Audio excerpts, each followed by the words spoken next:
चलिए।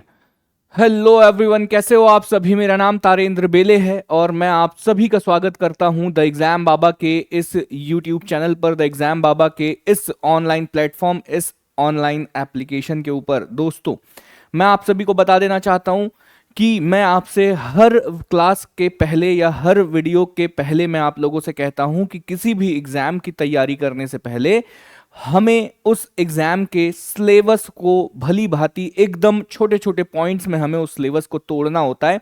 और हम लोग इस सीरीज में ना वही कर रहे हैं। क्या कर रहे हैं हम लोग? एमपीपीएससी 2026 के लिए तैयारी कर रहे हैं। हम लोग एमपीपीएससी की प्रिपरेशन कर रहे हैं और एमपीपीएससी की प्रिपरेशन करने से पहले हमें उसके सिलेबस को बहुत ज़्यादा अच्छे से समझना होता है। इसका रीज़न पता है क्या? इसका रीज़न ये है क्योंकि एमपीपीएससी का सिलेबस बहुत ज़्यादा बड़ा है। कम समय में उसको कंप्लीट करने के लिए ये बहुत ज़्यादा ज़रूरी होता है कि आप उस सिलेबस को एकदम ब्रेक डाउन कर लो, छोटे छोटे पार्ट में उसको तोड़ लो, हर पॉइंट में आपको क्या पढ़ना है वो सारी चीज़ें देख लो। देखो दोस्तों, इससे पहले मैंने आप लोगों को 3-4 क्लासेस ले चुका हूं जिसमें मैंने एक क्लास में आपको बताया है कि एमपीपीएससी क्या है, एमपीपीएससी का नेचर कैसा है, एमपीपीएससी कैसे एग्जाम्स कंडक्ट कराता है, एमपीपीएससी कितने स्तरों में एग्जाम कंडक्ट कराता है। फिर मैंने एमपीपीएससी प्रीलिम्स का सिलेबस आप लोगों से डिस्कस किया, उसको ब्रेक डाउन किया।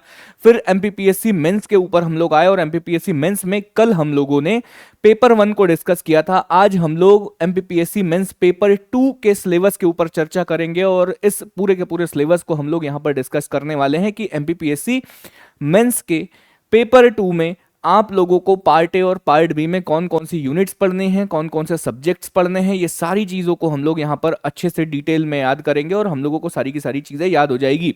लेकिन उससे पहले आप लोगों को पता होना चाहिए कि एमपीपीएससी जो है वो 1500 नंबरों का होता है। स्टार्टिंग के 4 पेपर 300-300 नंबर के होते हैं। स्टार्टिंग के 4 पेपर जो है वो 300-300 नंबर के होते हैं। 5वां पेपर 200 नंबर का होता है और उसके बाद 6वां पेपर 100 नंबर का होता है। ठीक है। और स्टार्टिंग के 4 पेपर में part A, part B, part A, part B, part A, part B, part A, part B होता है। ये हम लोगों को यहाँ पर सारी की सारी चीज़ें पता होनी चाहिए और मुझे उम्मीद है कि आप लोगों को पता भी चल चुकी होगी क्योंकि हमने प्रीवियस जो भी हम लोगों ने वीडियो देखा उसमें भी हम लोगों ने सारी की सारी चीज़ें डिस्कस कर ली थी।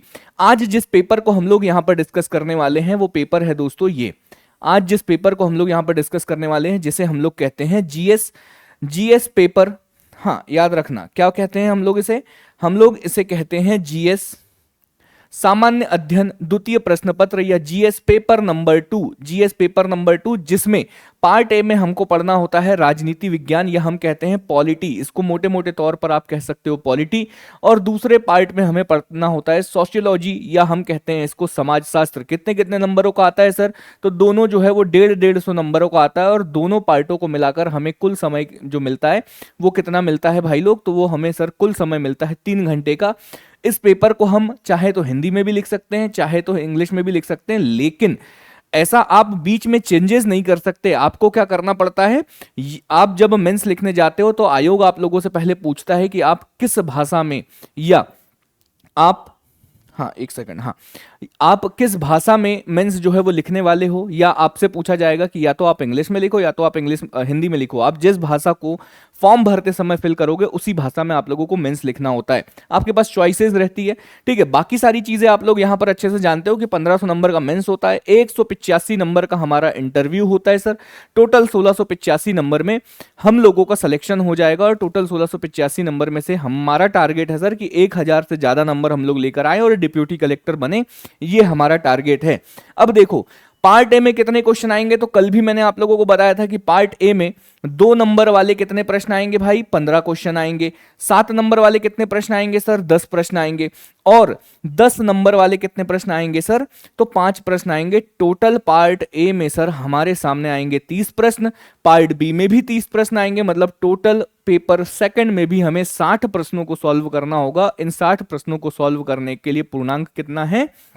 पूर्णांक 300 है। 150 पार्ट ए का और 150 पार्ट बी का। तो इन 300 नंबरों में से हमें टारगेट करना है कि 200 नंबर हम लोगों के आ जाए। लेकिन टारगेट करने से पहले हमें समझना होगा कि आखिरकार इस पेपर में हमें क्या क्या पढ़ना है। इस पेपर का जो पार्ट ए है, समझो अच्छे से, डिटेल्ड में समझोगे तब जाके चीजें हो पाएगी। इस पेपर का जो पार्ट ए है ना, इस पेपर के पार्ट ए में हम लोगों को कॉन्स्टिट्यूशन हाँ, इंडियन कॉन्स्टिट्यूशन पढ़ना है, पूरे देशों का कॉन्स्टिट्यूशन नहीं पढ़ना है, हमें पढ़ना है इंडियन कॉन्स्टिट्यूशन। हमारी जो गवर्नेंस है उसके बारे में पढ़ना है, जो भी पॉलिटिकल और एडमिनिस्ट्रेटिव स्ट्रक्चर है इंडिया में जितने भी पॉलिटिकल और एडमिनिस्ट्रेटिव स्ट्रक्चर है उनके बारे में हम लोगों को पढ़ना है। मतलब सर संविधान पढ़ना है, शासन व्यवस्था जो हमारी गवर्नेंस सिस्टम है उसको पढ़ना है, जितनी पॉलिटिकल और एडमिनिस्ट्रेटिव स्ट्रक्चर है उसको हम लोगों को यहाँ पर पढ़ना है। ये तो अच्छी चीज़ आपने बता दी सर। थोड़ा और डिटेल में कुछ और चीज़ें अगर आप बता दोगे तो ज़्यादा अच्छा हो जाएगा। हमने कहा चलो ठीक है और बता देते हैं। सबसे पहले हम लोग आते हैं यूनिट फर्स्ट पे। ठीक है, सबसे पहले हम लोग आते हैं यूनिट फर्स्ट पे, और यूनिट फर्स्ट में हमें क्या पढ़ना है, तो यूनिट फर्स्ट में हमें इंडियन कॉन्स्टिट्यूशन पढ़ना है। इंडियन कॉन्स्टिट्यूशन, अब इस इंडियन कॉन्स्टिट्यूशन में और बताओ सर क्या है, तो हमारे इंडियन कॉन्स्टिट्यूशन का निर्माण कैसे हुआ, मतलब इंडियन कॉन्स्टिट्यूशन का फॉर्मेशन कैसे हुआ, ये हम लोगों को देखना है। इसके अलावा क्या देखना है सर, इसकी जो विशेषताएं है, इसका जो मूल ढांचा है, और जितने भी हमारे कॉन्स्टिट्यूशन में जितने भी अमेंडमेंट हुए हैं उसको हम लोगों को देखना है। मतलब सर जो हमारे कॉन्स्टिट्यूशन की कैरेक्टरिस्टिक्स है उसके बारे में देखना है, हमारा जो बेसिक स्ट्रक्चर है कॉन्स्टिट्यूशन का वो देखना है, और साथ ही साथ हमें हमारे कॉन्स्टिट्यूशन में जितने भी इंपॉर्टेंट अमेंडमेंट्स हुए हैं, जितने भी संविधान संशोधन हुए हैं, सारे के सारे संविधान संशोधन को काफी बेहतर तरीके से हम लोगों को देखना है, ताकि हम लोग जो है वो डिटेल में, हमसे अगर प्री में भी क्वेश्चन पूछा जाए तब भी हम बना ले, हमसे मेंस में क्वेश्चन पूछा जाए तब भी हम बना ले। ठीक है, तो इसमें हमले पहली लाइन में हम लोगों को ये सारी चीजें पढ़नी है सर। इसके अलावा आप क्या बताओगे, तो इन्होंने कहा कि भाई कुछ वैचारिक तत्व होते हैं, कुछ वैचारिक तत्व होते हैं, जैसे सर, जैसे क्या वैचारिक तत्व, हाँ जो कॉन्सेप्चुअल कॉन्सेप्ट होते हैं उनको हम लोगों को देखना है। तो उन्होंने बताओ कि क्या, इन्होंने कहा कि भाई उद्देशिका, उद्देशिका का मतलब है जो ऑब्जेक्टिव्स है हमारे कॉन्स्टिट्यूशन के, या जिसे हम लोग क्या कहते हैं, प्रियम्बल कहते हैं, उसको पढ़ा दो सर। जो मूल अधिकार है, मूल अधिकार का मतलब क्या है भाई, मूल अधिकार का मतलब है सर जो फंडामेंटल राइट्स है वो पढ़ा दो। फिर इन्होंने कहा जो फंडामेंटल्स, जो राइट्स के अलावा फंडामेंटल जो हमारी ड्यूटीज है वो पढ़ा दो, और साथ ही साथ डीपीएसपी राज्य के नीति निर्देशक तत्व या directive principle of the state policy, fundamental rights and fundamental duties, ये सारी चीजें हम लोगों को इसमें पढ़नी है। इसके अलावा और क्या चीजें पढ़नी है सर, तो इसके अलावा हम लोगों को पढ़ना है फेडरलिज्म, फेडरलिज्म या जिसे हम कहते हैं संघवाद। ठीक है, फेडरलिज्म को पढ़ना है, मतलब जो सेंट्रल और स्टेट के जो भी रिलेशन है वो पढ़ना है, सेंट्रल स्टेट के रिलेशन, फेडरलिज्म में हमें सेंट्रल स्टेट के रिलेशन पढ़ने हैं। साथ ही साथ जो उच्चतम न्यायालय या जिसे हम सुप्रीम कोर्ट कहते हैं उसको पढ़ना है, जो हमारी हाई कोर्ट है उसको पढ़ना है, जो न्यायिक पुनर्वालोकन होता है या जिसे हम लोग जुडिशियल रिव्यू कहते हैं उसको हम लोगों को डिटेल में पढ़ना है। इसके अलावा जो जुडिशियल एक्टिविज्म है, लोक अदालत है, पब्लिक इंटरेस्ट लिटिगेशन या जिसे हम PIL या हिंदी में जिसे हम जनहित याचिका कहते हैं, उनको सारी तरीके से हम लोगों को ज्यादा अच्छे से पढ़ना है। तो इस पहली यूनिट में कुल मिलाकर हमको इतनी चीजें पढ़नी है, इस पहली यूनिट में कुल मिलाकर हमको इतनी चीजें पढ़नी है, और इतनी चीजों को ही मैं आपको बता रहा हूं कि जब आपका सिलेबस कंप्लीट हो तब आपका सिलेबस जैसा यहां पर गुधा हुआ है ना, ऐसे ही गुधा होना चाहिए कि एक एक पॉइंट सर मैंने पढ़ लिया, कहां से पूछोगे तुम पूछो, हम उत्तर देने के लिए तैयार है। ऐसा अगर आप लोग कर पाओगे तो मैं निश्चित कह रहा हूं कि भाई आपका मेंस कभी रुकेगा नहीं। आप इस तरीके से सिलेबस को पॉइंट बाइज पॉइंट आपको कंप्लीट करना है। देखो यहां पर अगर आप देखोगे तो यूनिट 2 में और क्या पढ़ना है सर, यूनिट 2 के बारे में थोड़ी सी चीजें बता दूं तो यूनिट 2 में हम लोगों को पढ़ना है जो भारतीय निर्वाचन आयोग, निर्वाचन आयोग का मतलब है जो इलेक्शन कमीशन ऑफ इंडिया है, इसकी बॉडी कैसी है, ये काम कैसे करते हैं, इसमें कितने सदस्य होते हैं, कब इसका एस्टेब्लिशमेंट हुआ, सारी चीजें हम लोगों को पढ़ना है। साथ ही साथ कैग पढ़ना है, नियंत्रक एवं महालेखा परीक्षक या comptroller and auditor general of India, इसके बारे में पढ़ना है। संघ लोक सेवा आयोग मतलब UPSC, union public service commission पढ़ना है। साथ ही साथ मध्य प्रदेश लोक सेवा आयोग मतलब MPPSC के बारे में पढ़ना है, और इसके अलावा नीति आयोग को पढ़ना है। अब सर आपको ये तो चीजें सर हमें याद है, इससे पहले जब सिलेबस चेंज हुआ था सर तो यूनिट 10 में हमें कुछ आयोगों के बारे में पढ़ने के लिए बोला गया था। ये वही तो आयोग है, इसमें नया क्या है, हाँ बिल्कुल ये वही आयोग है, बस कम कर दिए हैं, और आप लोगों को बोला गया है कि पर्टिकुलर ये आयोग आप लोग जो है वो क्या करो, पढ़ लो। ठीक है, फिर जो भारतीय राजनीति है, जो इंडियन पॉलिटिक्स है, उसमें जाति, उसमें धर्म, उसमें वर्ग, उसमें नर जातीयता और भाषा लिंग की क्या भूमिका है। भारतीय राजनीति में भाषा, लिंग, धर्म, वर्ग, नरजातिया, भाषा, लिंग, इन सब की क्या भूमिका है। जैसे आप लोगों ने देखा होगा कि पिछला जो एमपी गवर्नमेंट का चुनाव हुआ था उसमें शिवराज सिंह चौहान जी ने महिलाओं को टारगेट करने का काम किया। उन्होंने कहा कि लाडली बहना योजना लाओ और लाडली बहनाओं को हम लोग डायरेक्ट बेनिफिट देंगे, डायरेक्ट हम लोग उनके अकाउंट में जो है वो पैसे डालेंगे। तो यही सब चीजें, भूमिकाएं है ना। जीत गई ना भारतीय जनता पार्टी, महिलाओं ने भर भर के वोट दिया और भारतीय जनता पार्टी क्या करी, जीत गई। तो कि इंडियन पॉलिटिक्स में इन सब चीजों का क्या रोल है ये हम लोगों को पढ़ना है। मतलब role of caste, religion, class, ethnicity, language and gender in Indian politics, ये सारी की सारी चीजें हम लोगों को यहाँ पर पढ़ना है। ठीक है सर, ये सारी की सारी चीजें हम लोग पढ़ लेंगे। इसके अलावा और क्या पढ़ना है, आप थोड़ा और बता दो। तो इसके अलावा हम लोगों को पढ़ना है कि भारतीय राजनीति में राजनीतिक दल, मतदान व्यवहार, सिविल सोसाइटी, जन आंदोलन, राष्ट्रीय अखंडता और सुरक्षा से जुड़े मुद्दे जो इंडियन पॉलिटिक्स है। इंडियन पॉलिटिक्स में क्या करना है भाई, इंडियन पॉलिटिक्स में जो पॉलिटिकल पार्टीज हैं उनके वोटिंग बिहेवियर, हाँ इनके पॉलिटिकल पार्टीज और इनके वोटिंग बिहेवियर इंडियन पॉलिटिक्स में, प्लस हम लोगों को सिविल सोसाइटीज पढ़ना है, मास मूवमेंट्स पढ़ना है, issue related to national integrity and security, Bharat की राष्ट्रीय एकता और भारत की राष्ट्रीय अखंडता से जुड़े हुए सारे के सारे मुद्दे हमें सेकंड यूनिट में पढ़ना है। तो अगर हम इस तरीके से इन दोनों यूनिट्स को कंप्लीट करेंगे, तो इस तरह से हम दोनों यूनिट्स को कंप्लीट करेंगे भाई, तो इसमें क्या होगा, हमारी 2 यूनिट कंप्लीट हो जाएगी। इसके अलावा सर थर्ड यूनिट में क्या है, तो थर्ड यूनिट में देख लो आप लोग, लोकतंत्र की विशेषताएं, साइलेंट फीचर ऑफ डेमोक्रेसी। हमारे यहाँ आपको पता है विश्व की सबसे बड़ा लोकतंत्र है भारत, तो हमें लोकतंत्र की विशेषताएं तो पढ़नी होगी। साइलेंट फीचर्स जो है डेमोक्रेसी के, उसके बारे में हम लोगों को डिटेल में तो पढ़ना ही होगा। क्या क्या पढ़ना है, अब सब कुछ नहीं पढ़ना, उसने बोला कि भाई स्पेशल पढ़ लो। ये बता दो कि राजनीतिक प्रतिनिधित्व के बारे में पढ़ लो, निर्णय लेने की जो प्रक्रिया है हमारे लोकतंत्र में उसके बारे में पढ़ लो, और निर्णय लेने की प्रक्रिया में नागरिकों की भागीदारी कैसी है इसके बारे में आप लोग पढ़ लो। मतलब political representation, participation of Indian citizen in the decision making process, जो डिसीजन या जो निर्णय लिए जाते हैं उसमें भारतीय जनता का क्या रोल है, इस प्रक्रिया में उनकी जो राजनीतिक प्रतिनिधित्व है वो किस तरह से काम करता है, ये सारी चीजें इसमें पढ़ी जाती है। साथ ही साथ समुदाय आधारित संगठन, या हम कहते हैं इनको community based organisations, CBO, community based organisation, साथ ही साथ एनजीओ, गैर सरकारी संगठन या नॉन गवर्नमेंट ऑर्गेनाइजेशंस पढ़ने हैं। स्व सहायता समूह, या जिसे हम SHG कहते हैं, सेल्फ हेल्प ग्रुप इन्हें कहते हैं, इनके बारे में डिटेल में पढ़ना है। प्लस मीडिया की भूमिका एवं समस्या, मीडिया की क्या भूमिका है इंडियन पॉलिटिक्स में, उसको समझना है। लोकतंत्र में मीडिया की क्या भूमिका है और लोकतंत्र में मीडिया की क्या समस्या है, इलेक्ट्रॉनिक की, प्रिंट और सोशल मीडिया के बारे में हम लोगों को यहां पर पढ़ना है। कहां, इंडियन लोकतंत्र में मीडिया की क्या भूमिका है, इसके बारे में हम लोगों को इस लाइन में पढ़ना है।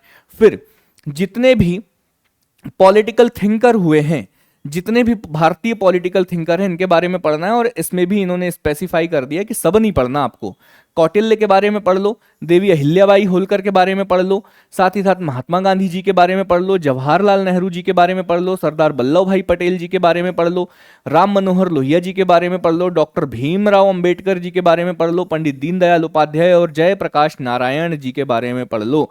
इन्होंने कहा कि इतने टॉपिक, इतने पॉलिटिकल थिंकर जो है वो हम लोगों को पढ़ना है, इतने पॉलिटिकल थिंकर हम लोगों को पढ़ना है। ये नाम अच्छे से याद होना चाहिए कि कौन से पॉलिटिकल थिंकर पढ़ना है और कौन से पॉलिटिकल थिंकर नहीं पढ़ना है। फिर यूनिट 4 में आते हैं।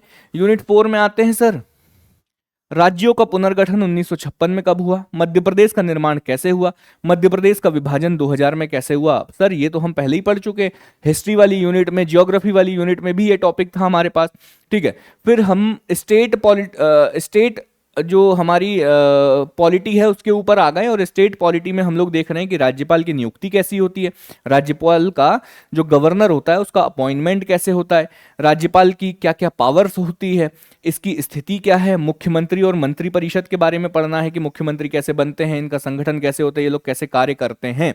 तो यहाँ पर हाँ, reorganisation of state, Madhya Pradesh का कैसे फॉर्मेशन हुआ और मध्य प्रदेश का कैसे पार्टीशन हुआ, इसके बारे में पढ़ना है। गवर्नर के बारे में पढ़ना है कि इसका अपॉइंटमेंट पावर और स्टेटस क्या है।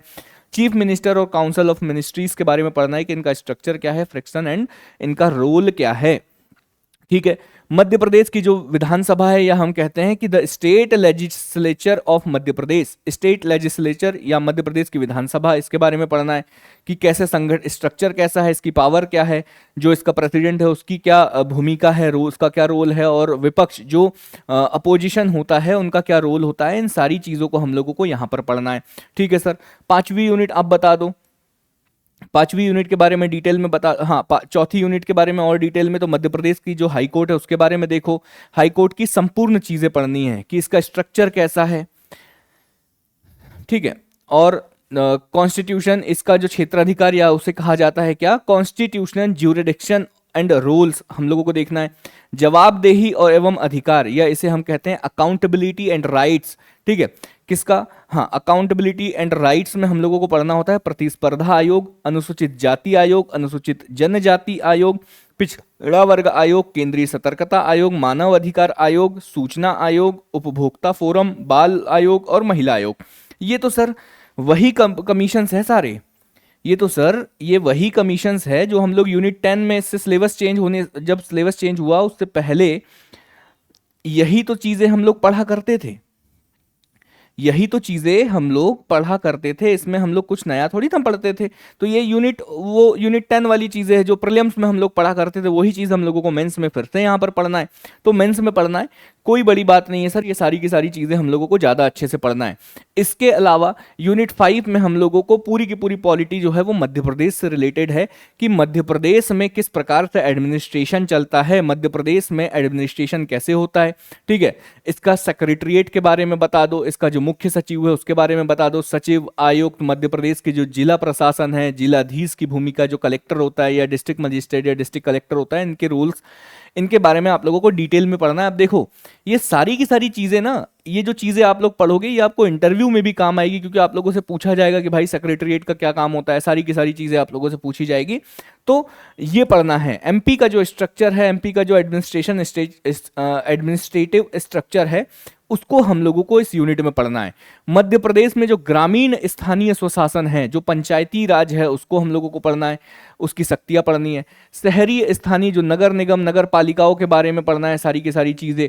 और साथ ही साथ स्थानीय स्वशासन में वित्त, नौकरशाह एवं स्वायत्त का महत्व हम लोगों को पढ़ना है। मतलब लोग, हाँ, finance, bureaucracy in local self government and importance of autonomy, ये सारी की सारी चीजें हम लोगों को इसमें पढ़ना है।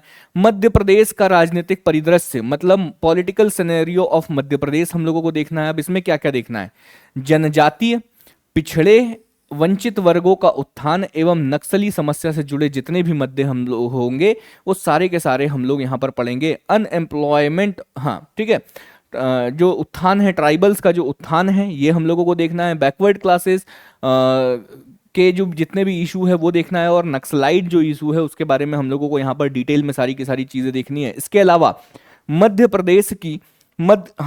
प्रदेश की राजनीति में महिलाओं का कितना योगदान है, मध्य प्रदेश की राजनीति से जुड़े जितने भी मुद्दे हैं, सारी चीजें हम लोगों को यहाँ पर पढ़ना है। Contribution of womens in MP politics, या करंट इश्यूज जितने भी है एमपी पॉलिटिक्स को लेकर, वो सारी की सारे पॉइंट जो है वो आप लोगों को पढ़ना है। अगर आप अभी एग्जाम दे रहे हो तो अभी जो भी पॉलिटिकल इश्यूज है, अभी जो भी पॉलिटिकल इवेंट्स है, वो सारी चीजें आप लोगों को पढ़ना है। जैसे अभी इन्वेस्ट एमपी हो रहा है, ठीक है, GIS ग्लोबल इन्वेस्टर समिट हो रहा है एमपी में, उसके बारे में आप लोगों को पढ़ना पड़ेगा। तो ये सारी की सारी चीजें जो है वो यूनिट 5 में आप लोगों को पढ़ना है। देखो ये जो मैंने आप लोगों को ये जो चीजें बताई है ना, जिस तरीके से मैं आप लोगों को सिलेबस में सारी चीजें बता रहा हूं, उसी तरह से हम लोग जो है वो प्रारंभ मेंटोरशिप प्रोग्राम में सारी की सारी चीजें जो है वो पॉइंट टू पॉइंट, जिस तरीके से मैंने पॉइंट टू पॉइंट आप लोगों को हाईलाइट कराया है ना, उसी तरीके से पॉइंट टू पॉइंट आप लोगों को सिलेबस कंप्लीट कराने के लिए हम लोग आप लोगों के लिए लेकर आए हैं प्रारंभ मेंटोरशिप बैच।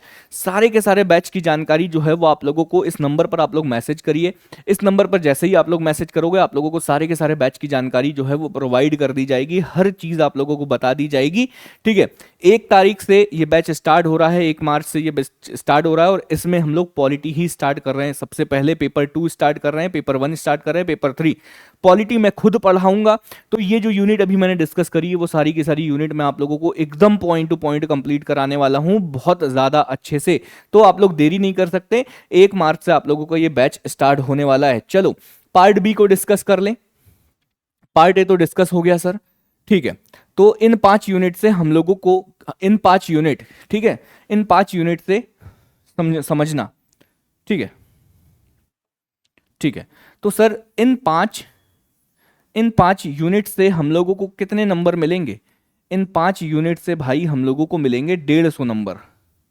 इन 5 यूनिट से हम लोगों को 150 नंबर मिलेंगे। मतलब इंडियन पॉलिटी के बारे में इतनी सारी चीजें हम लोग पढ़ेंगे, तब जाके मेंस में हम लोगों को 150 नंबर का पेपर हमारे सामने आएगा। और इन 150 में से हम लोगों को अच्छे से अच्छा स्कोर करना है। 90 से 100 के बीच जो है वो हम लोगों को स्कोर करना है। काफी बेहतर स्कोर होता है 90 से 150 में से 90-100 लाना काफी बेहतर स्कोर होता है। तो 150 नंबर हम लोगों के सामने ये रहने वाले। इसके अलावा अगर आप लोग देखोगे तो जो पार्ट बी है, इस पार्ट बी में हमें सोशियोलॉजी पढ़ना होता है। पूरे पार्ट बी की 5 यूनिट सोशियोलॉजी से रिलेटेड है और पांचों यूनिट से भी आप लोगों को 150 नंबर का आएगा, ठीक है। पहली यूनिट ये कह रहा है कि सोशियोलॉजी के बेसिक कंसेप्ट के बारे में पढ़ लो। सबसे पहले उन्होंने बोला कि भाई सब कुछ पढ़ने की जरूरत नहीं है, पहली यूनिट में तो आप सिर्फ इतना पढ़ो कि सोशियोलॉजी के बेसिक कॉन्सेप्ट्स क्या है, सोशियोलॉजी की आधारभूत संरचना या आधारभूत कॉन्सेप्ट्स क्या है, आधारभूत अवधारणाएं क्या है। जैसे समाज में भारतीय संकल्पना, जो समाज है, जो हमारा सोसाइटी है, उसका इंडियन कॉन्सेप्ट क्या है। कि देखो समाज की परिभाषाएं हर जगह अलग अलग होती है। मेरे हिसाब से अलग है, आपके हिसाब किसी और देश के नागरिक के हिसाब से अलग है। तो इन्होंने कहा कि भारतीय संकल्पना, हमारी जो इंडियन कॉन्सेप्ट है ना, वो क्या है समाज को लेकर। जैसे हाँ, जो भारतीय संकल्पना में क्या है, कुटुंब आता है, परिवार आता है, नातेदारी आता है, वंश आता है, गोत्र आता है। ये सारी परंपराओं को हम लोगों को डिटेल में पढ़ना होता है। ठीक है सर, कोई दिक्कत नहीं है, पढ़ लेंगे, आप पढ़ाओगे, सारी की सारी चीजें हम लोग यहाँ पर अच्छे से पढ़ लेंगे। इसके अलावा इन्होंने कहा कि जो भी कम्युनिटी है, जो समुदाय है, जो भी संस्था है मतलब इंस्टीट्यूशन है, जितने भी संघ है मतलब एसोसिएशन है, और जितने सबके कल्चर है, कल्चर पढ़ना है, नॉर्म्स पढ़ना है मतलब मापदंड पढ़ना है, और साथ ही साथ सबकी वैल्यूज पढ़नी है कि सबकी वैल्यूज क्या क्या है। ठीक है, community, institution, association, culture and norms and values. ठीक है, ये सब पढ़ना है। इसके अलावा क्या पढ़ना है, समाज की समरसता के तत्व मतलब element of social harmony, element of social harmony पढ़ना है। हमारी जो सभ्यता है समाज की, हमारी जो संस्कृति है, इसकी अवधारणा पढ़ना है। सभ्यता मतलब concept of civilisation and culture, concept of civilisation and culture को हम लोगों को डिटेल में पढ़ना है। इसके अलावा क्या देखना है सर, भारतीय संस्कृति की विशेषताएं। हाँ, जो भारतीय संस्कृति है इसकी विशेषताएं देखना है, मतलब silent feature of Indian culture, silent feature of Indian culture, ये बहुत ज़्यादा डिटेल में हम लोगों को देखना है। तो ये सारी चीज़ें पढ़ना है। इसके अलावा और क्या पढ़ना है सर, सामाजिक संस्थाएं पढ़ना है। हाँ, और क्या पढ़ना है, सामाजिक संस्थाएं पढ़ना है। सामाजिक संस्थाएं में क्या, परिवार पढ़ना है, एजुकेशन पढ़ना है, धर्म पढ़ना है, वर्ण पढ़ना है, ऋण पढ़ना है, यज्ञ पढ़ना है, संस्कार पढ़ना है। इसमें से कुछ टॉपिक तो हम लोगों ने प्रीलिम्स की जो यूनिट फर्स्ट थी उसमें ही पढ़ लिया। ये वाली लाइन जो है सामाजिक संस्थाएं, हाँ, जो सोशल इंस्टीट्यूशन है, ये हम लोगों ने पेपर जो प्रीलिम्स पढ़ रहे थे उसमें ही यूनिट फर्स्ट में हम लोग इसको पढ़ लेंगे। जितने भी अनुष्ठान हैं, जितने भी रिचुअल्स है, वो हम लोगों को देखना है। ठीक है, विभिन्न संदर्भ में मतलब जाति व्यवस्था को देखना है। ठीक है, जो कास्ट सिस्टम है उसको देखना है, जितने भी आश्रम है उनको पढ़ना है, जितने भी पुरुषार्थ है उसको हम लोगों को पढ़ना है। इसके अलावा समाज और विवाह पर धर्म संप्रदायों का प्रभाव, या हम कहते हैं कि जो impact of religious and sect on society and marriage, जो संप्रदाय है, जो धर्म है, जैसे हिंदू धर्म है, मुस्लिम धर्म है, जितने भी संप्रदाय अलग अलग होते हैं, इनका हमारे समाज पर क्या प्रभाव पड़ता है, और साथ ही साथ इनका हमारे समाज और हमारे विवाह जो प्रथाएं हैं, विवाह की जो प्रथाएं हैं, इन पर क्या क्या इफेक्ट पड़ता है। ये सारी की सारी चीजें जो है वो हम लोगों को इस यूनिट में पढ़नी है। इसके अलावा जो यूनिट सेकंड है, सोशियोलॉजी की जो यूनिट सेकंड है, इसमें हम लोगों को क्या क्या पढ़ना है, तो सोशियोलॉजी की यूनिट सेकंड में दोस्तों हम लोगों को पढ़ना है भारतीय समाज में विविधताएं और चुनौतियां, मतलब diversity and challenges in Indian society. अब आप लोगों को पता है कि इंडियन सोसाइटी इतनी बड़ी है, हर कोने में अलग अलग तरह के लोग रहते हैं, अलग अलग प्रकार के लोग रहते हैं। तो इन्होंने कहा कि जो हमारा भारतीय समाज है इसमें जितनी भी डाइवर्सिटीज है उसके बारे में पढ़ना है, और साथ ही साथ हमारे सामने कौन कौन से चुनौतियां आने वाली है उसके बारे में पढ़ना है। तो इन्होंने कह दिया कि भारतीय समाज की संकल्पना कर दो, ठीक है, कि कॉन्सेप्चुअलाइजेशन, कॉन्सेप्चुअलाइजिंग इंडियन सोसाइटी, मतलब हमको इंडियन सोसाइटी की संकल्पना करना है। भारत के लोग, people of India and unity, विविधता में एकता, ठीक है, यूनिटी इन डाइवर्सिटी, विविधता में हम लोग कैसे एकता रखते हैं इसके बारे में डिस्कशन करना है। सांस्कृतिक विविधता, कल्चरल डाइवर्सिटी, कल्चरल डाइवर्सिटी का मतलब है हर तरह अलग अलग, हर भारत के अलग अलग कोनों में अलग अलग समाज रहता है और सबकी कल्चरल डाइवर्सिटी अलग है। कोई दुर्गा पूजा को ज्यादा मानता है, कोई गणेश पूजा को ज्यादा मानता है, अलग अलग कल्चरल डाइवर्सिटी है। तो ये सारी चीजें हम लोगों को यहाँ पर पढ़ना है। जैसे क्षेत्रीय डाइवर्सिटी पढ़ना है, भाषाई आधार पर जो डाइवर्सिटी है वो देखना है, धर्म के आधार पर कैसे डाइवर्सिटी है, ठीक है, और जनजाति के आधार पर कैसे डाइवर्सिटी है इसको हम लोगों को पढ़ना है। साथ ही साथ अपराध के जो बदलता परिदृश्य है, जो changing scenario of crimes, crimes के जो चेंजिंग सिनेरियो हो रहे हैं, जैसे ड्रग्स एडिक्शन हो रहा है आजकल, इसको पढ़ना है। सुसाइड्स हो रहे हैं, साइबर क्राइम्स बढ़ रहे हैं, crimes against womens and domestic violence, ठीक है, जो जितने भी क्राइम्स और डोमेस्टिक वायलेंस हो रहे हैं महिलाओं के प्रति उसको हम लोगों को पढ़ना है। नशीली दवाओं की लत जो लग रही है, आत्महत्या कर रहे हैं लोग, साइबर अपराध जितने भी हो रहे हैं, ई अपराध जितने भी हो रहे हैं, उनके बारे में हम लोगों को यहाँ पर डिटेल में पढ़ना है। इसके अलावा वर्तमान में जो बहस चल रही है, कौन सी बहस चल रही है भाई? वर्तमान में बहस चल रही है भारत में परंपरा और आधुनिकता, या जो करंट डिबेट है tradition and modernity in India, tradition and modernity in India, ये टॉपिक हम लोगों को पढ़ना है। इसके अलावा राष्ट्र निर्माण की के सामने कौन कौन सी समस्या आ रही है हमारे देश के, nation building, problems of nation building क्या क्या है, धर्मनिरपेक्षता, सेकुलरिज्म, बहुलवाद, प्लूरिज्म, ठीक है, और राष्ट्र निर्माण, ठीक है, इसको कहते हैं नेशन बिल्डिंग। इन सारे पॉइंट्स को हम लोगों को डिटेल में यहां पर पढ़ना है। आगे देख लो, तीसरी यूनिट में हम लोगों को कहना है कि भाई अब समाज को और डिफाइंड कर दो, ग्रामीण समाज अलग कर दो, शहरी समाज अलग कर दो। तो इन्होंने कहा कि ग्रामीण सोशियोलॉजी को पढ़ना है और साथ ही साथ रूरल ग्रामीण और अर्बन, यह हम कहें रूरल एंड अर्बन सोशियोलॉजी, यह हम कहते हैं ग्रामीण एवं नगरीय समाज शास्त्र को हम लोगों को डिटेल में यहाँ पर पढ़ना है। और इसमें हम लोगों को क्या क्या पढ़ना है, आओ देखें क्या पढ़ना है सर। ग्रामीण समाज के अध्ययन के उपागम, यानी हम कहते हैं approaches to the study of rural society. जो रूरल सोसाइटी है, जो हमारी ग्रामीण जो समाज है, ग्रामीण जो हमारी सोसाइटी है, उसकी जो अप्रोचेस है उसको पढ़ना है। ग्रामीण और शहरी में क्या अंतर होते हैं, रूरल और अर्बन डिफरेंसेस क्या है, ग्रामीण इंसान क्या अलग है, शहरी इंसान कैसा अलग है, शहरी समाज कैसा अलग है, ग्रामीण समाज कैसे अलग है, ये पढ़ना है। ग्रामीणवाद और नगरवाद के बारे में पढ़ना है, मतलब हमको रूरलिज्म ये पढ़ना है और साथ ही साथ अर्बनिज्म पढ़ना है, ठीक है। तो ये सारे के सारे पॉइंट्स हम लोगों को यहाँ पर पढ़ना है, ठीक है। किसानों के बारे में अध्ययन करना है, ठीक है, पीस एंड स्टडीज बोला जाता है इसे। प्लस साथ ही साथ हम लोग पंचायती राज व्यवस्था पढ़ेंगे, 73वें संविधान संशोधन के बाद जो पंचायती राज व्यवस्था है उसके बारे में पढ़ेंगे। ग्रामीण नेतृत्व, गुटबाजी, लोक सशक्तिकरण या एम्पावरमेंट ऑफ पीपल का कैसे एम्पावरमेंट हो रहा है, ठीक है। फैक्शनलिज्म ये पढ़ना है हम लोगों को। जो ग्रामीण गुटबाजी है या हम इसे कहते हैं क्या, ग्रामीण नेतृत्व या रूरल लीडरशिप कहते हैं, इसको पढ़ना है। और पंचायती राज यहाँ पर हम लोगों को पढ़ना है इस यूनिट में। ये सारी की सारी चीजें हो गई सर, ठीक है। इसके अलावा सर ग्रामीण विकास के सामाजिक मुद्दे, गांवों के विकास करने के लिए जो सामाजिक जो इश्यूज है या सोशल इश्यूज है वो हम लोगों को पढ़ना है।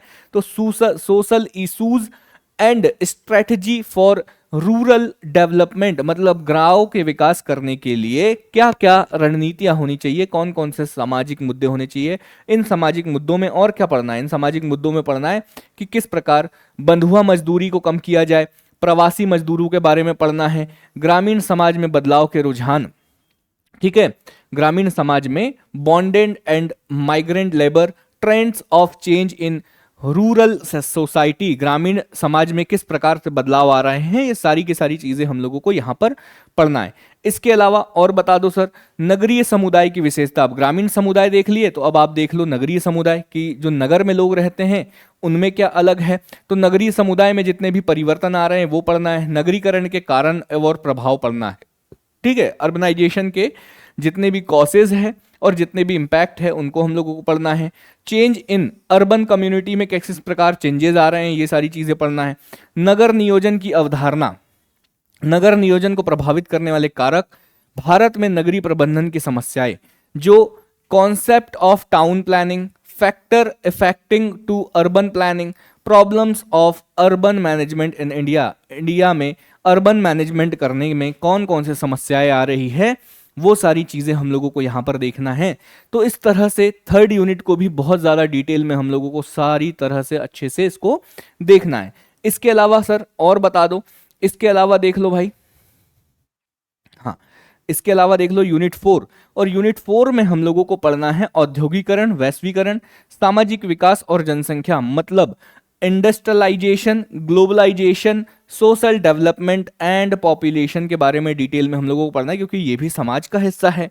भारत में किस प्रकार से, भारत में किस प्रकार से औद्योगिकरण हो रहा है, मतलब industrialisation and social changes in India, भारत में औद्योगिकरण और सामाजिक परिवर्तन, हाँ industrialisation and social changes in India, ये करना है। और इनका इम्पैक्ट किसके ऊपर पड़ रहा है, परिवार पर क्या इम्पैक्ट पड़ रहा है औद्योगिकरण का, समाज में जो परिवर्तन हो रहा है उसका परिवार पे क्या इफेक्ट पड़ रहा है, शिक्षा पर क्या पड़ रहा है, स्त्रीकरण पर क्या प्रभाव पड़ रहा है, औद्योगिक समाज में वर्ग और वर्ग संघर्ष, जितने भी क्लास एंड क्लास कॉन्फ्लिक्ट है इन इंडस्ट्रियल सोसाइटी, इसको हम लोगों को डिटेल में पढ़ना है। साथ ही साथ वैश्वीकरण की चुनौतियां, जो ग्लोबलाइजेशन है उसके कौन कौन से चैलेंजेस है ये पढ़ना है। समाजशास्त्र का भारतीयकरण, जो हाँ इंडियनाइजेशन ऑफ सोशियोलॉजी, जो समाजशास्त्र है उसका भारतीयकरण किस प्रकार से हुआ है, शिक्षा का निजीकरण किस प्रकार से हुआ है, इसके क्या इफेक्ट है ये पढ़ना है। सामाजिक संरचना, सामाजिक संरचना और विकास, सुविधा प्रदाता, अवरोधक, विकास और सामाजिक आर्थिक असमानताएं, द चैलेंजेस ऑफ ग्लोबलाइजेशन, ये तो हम लोगों ने पढ़ लिया। ठीक है, ये तो हमने पढ़ लिया। सोशल स्ट्रक्चर एंड डेवलपमेंट, ठीक है, इसके अलावा इनहैबिटरीज डेवलपमेंट एंड सोशल इकोनॉमिक, हाँ डिस्पैरिटीज, ये सारी की सारी चीजें पढ़ना है। संस्कृति और विकास, सहायक बाधक के रूप में संस्कृति, उत्तर आधुनिकीकरण, पश्चिमीकरण, ये कुछ टॉपिक है, ये इसको हम लोगों को पढ़ना है। भारत में जनसंख्या वृद्धि किस प्रकार हो रही है, जनसंख्या का वितरण कहाँ पर है, 1901 से जो वृद्धि हुई है उसके कारण क्या है कि क्यों वृद्धि हो रही है और इसके प्रभाव हम पर क्या पढ़ने वाले हैं। अवधारणाएं, कुछ कुछ कॉन्सेप्ट हम लोगों को पढ़ना है। यहाँ पर पॉपुलेशन ग्रोथ हो गया, ठीक है, यहां पर पॉपुलेशन ग्रोथ पढ़ लिया। ठीक है, तो कुछ कॉन्सेप्ट में हम लोगों को पढ़ना है कि प्रजनन क्षमता, मृत्यु दर, ऋणता, प्रवास, आयु और लिंग संरचना, मतलब फर्टिलिटी, मोर्टेलिटी, ठीक है, mortality, fertility, mortality, mobility, migration, age and sex composition, ठीक है, सेक्स कंपोजिशन जो है, इन सारे टॉपिक्स के ऊपर, इन सारे कॉन्सेप्ट के ऊपर हम लोगों को डिटेल में यूनिट 4 में पढ़ना होता है। इसके अलावा हम लोग देख रहे हैं यूनिट 5 को, और यूनिट 5 में हम लोगों को पढ़ना होता है मानव संसाधन विकास और सामाजिक कल्याण की योजनाएं।